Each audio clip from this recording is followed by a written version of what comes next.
고마워. 너 아니었으면 우리 엄마 혼자 수술 받을 뻔했네. 좀 어떠셔?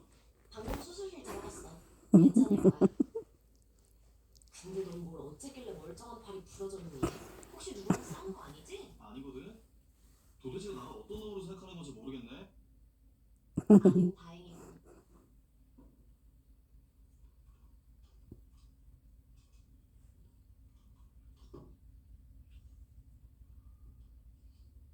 태성아, 난 네 맘에 어떤 상처가 있는지, 뭐가 맺혀 있는지 잘 몰라.